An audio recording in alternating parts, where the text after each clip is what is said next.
Denise here from the Crafty DIYer, and I've got some flips for you today. Let's get right to it. So I picked up this frame from the thrift store. I painted it white in the new cottage color. It's a one-step paint, so it has the sealer already in it. And I painted it on, and before it dried, I wiped it back off with the baby wipe. And it left this really cool whitewash look. So I'm taking some drop cloth that I got from the hardware store, and I'm going to glue it right onto the glass. And then we're going to put a transfer on it. It's going to look really nice. So we're using the brocante transfer, and we're going to adhere it right onto this fabric. So IOD transfers go on to glassware, fabric, painted surfaces, anything you can think of. So we're going to put that on. Now, when I was looking at this, I thought I really want it to be a little more aged. So I took my brown ink and I just rubbed it lightly all over the print. And how pretty is that?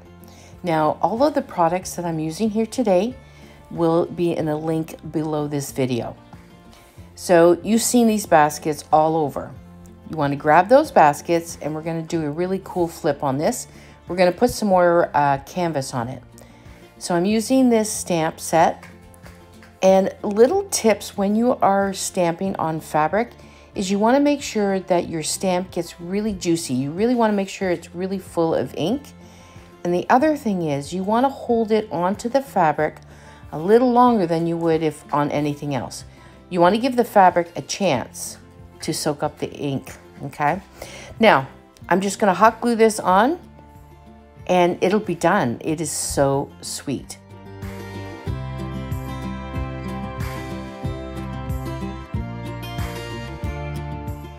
So this next one is a cute little frame, and I painted it white with the white swan, and we added a little bit of the pink over the flowers, and I distressed it and sealed it. Now you want to let your sealer sit for a couple of hours, and I did not follow my own rule, so I had a little bit of an issue.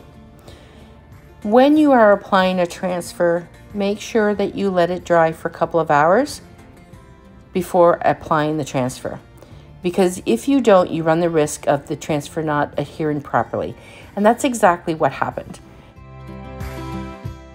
I'm adding some black wax, and I'm just going to add a little bit at a time and use a baby wipe to wipe it back. Now, sometimes when things don't go right, it turns out really right. I really like the way that it distressed like that. What do you think? Let me know below if you like that as well. This next one is a plate charger that I picked up, a nice wood one, and we're going to add some roses to it. Now, when I'm designing a piece, I like to lay it all out first before I glue it. I'm going to be using the Gorilla Clear Glue, and we're going to let that sit overnight before we paint it. It's really best practice to do that because this will shrink just a wee bit.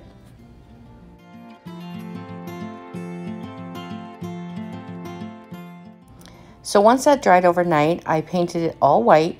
We're doing a very similar look to the small frame that we just did. I'm going to paint the roses in the vintage pink. And then for some reason, I didn't film painting the flower or the petals. I used the mint color. Once that's all dried, I did wax the whole piece first. And then now I'm adding some dark wax. Actually, this is black wax. And then just like we did with the frame, you're putting it on and then you wipe it back. And then it's done. It is so pretty. And you could hang this up on the wall. You could just put a hook on it or just place it right into your decor or your little vignette. So this box, I believe, is a record holder. And I painted it white with the white swan. I distressed it with a baby white. And then I'm using, this is the vintage texture stamp. It has 4 textures in it. This is the crackle one, the big crackle. And I'm just randomly putting it all over. We're going to add this transfer, which is from the brocante as well. Then we're going to add one to the front and then seal it. And then this would look so nice with some blankets draping in there. You could use it for storage. So many options for this one. Let me know in the comments below which one is your favorite. I hope you've enjoyed these. I hope this has inspired you to create and make your space pretty. Thank you so much for watching, and stay tuned because the next video is going to be good.